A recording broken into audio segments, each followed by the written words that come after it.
artistic outlook on life would be, or is,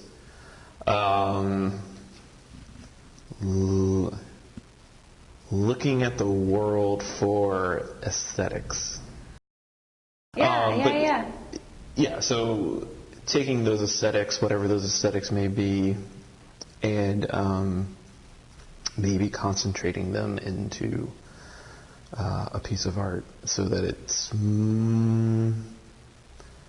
more digestible or visible to an art viewer. Go for it. I think that as an artist, we're supposed to challenge the norms. I feel like as society, we're always evolving, especially with technology. So I think that it's our role to, how do I say this? It's our role to give the public something to think about that they might not have ever considered, anyone of any age. The reason I've become dedicated to taking my practice more seriously is to reflect what's happening to our landscapes. So my art, I try to always form a landscape. And the way that we work is often deconstruction. We put something on and then we remove it. Mm-hmm. So for me, poetically, I'm trying to represent what's happening to our oceans, to our forests, what fracking does. That was what I started my undergrad program with, was focusing on pipelines. So I absolutely believe that art can and does reflect current society. Well, at its base level, it's the materials produced by the society. And I mean, like, they're the actual materials of the society in manufacturing or whatever kind of society is going on. But then I think the art implicitly reflects the society. I mean, it just kind of has to. It is the product. It is a product of a society. Absolutely. And an individual doesn't live outside of a society. It lives in a society, whether they think they are or not. If there's a theme that challenges society that our work embodies, I would say that we were once strangers. Everyone isn't born knowing each other. You go out into the world and you put yourself out there, you have honest conversations, and hopefully the person that you're having that conversation with will reciprocate that same honesty. And that's basically what we did. Is we became friends. We learned some lore about each other. We had the same teacher, so eventually the theme that we've established in our collective is that it's all about teamwork.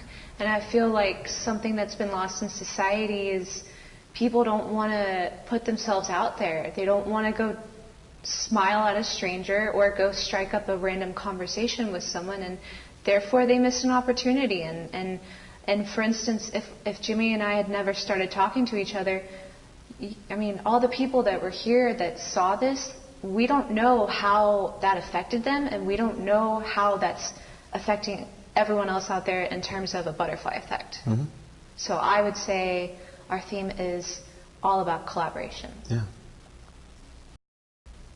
Working with the Hippodrome Gallery was an interesting experience because we needed to see the space first, and then Justine Henry explained the history of, for instance, the marble floors, these walls. I believe it's the exterior walls. Yes, the exterior walls. Yeah. Like these are very thin, or maybe thin is not the right word. There's a fascia, and then there's the original brick is just behind it. So these are actually like protected historic walls, and you can't. We couldn't do anything to them. So that actually affected what artwork was going to go in those spaces, because they had to be light canvases that could just be held by the fascia board. But we also, mostly Rachel, color coordinated to the space too. Yeah. So that was it. We felt like we had to tie everything together in the room, in the space. Why do we do what we do?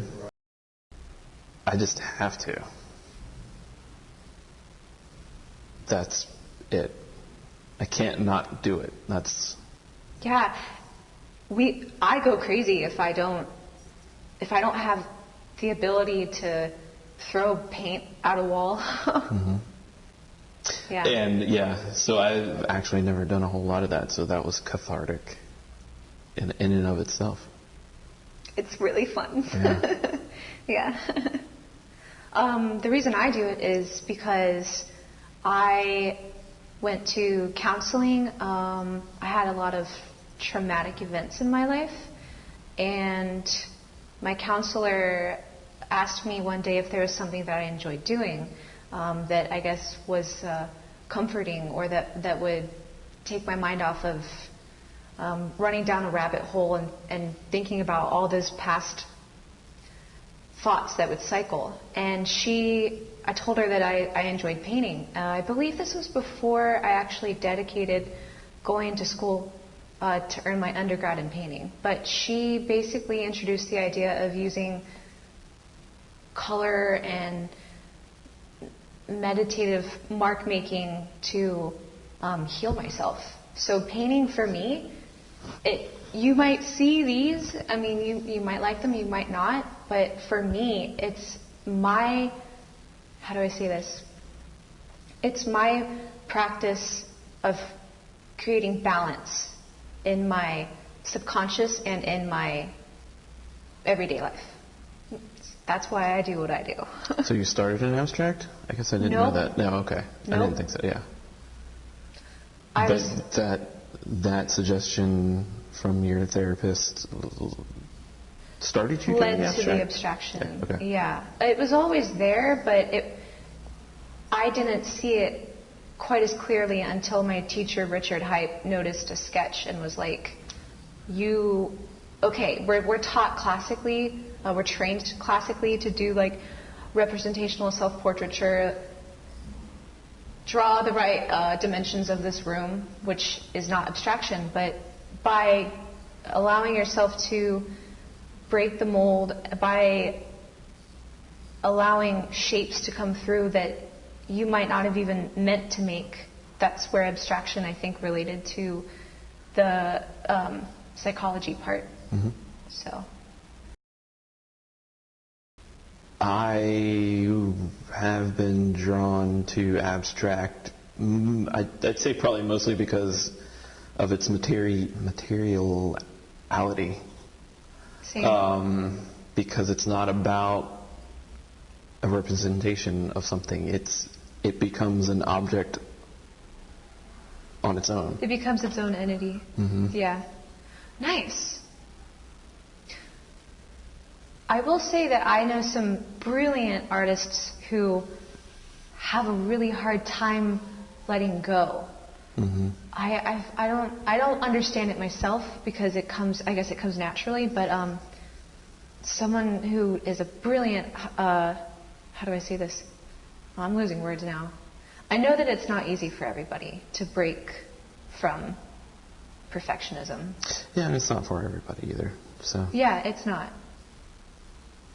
Our targeted audience, I would hope, would be for everyone, but I'm aware that abstraction is hard for a lot of people to process. So, but that's something that maybe they'll change their mind if they walk past a gallery and see our paintings hanging up.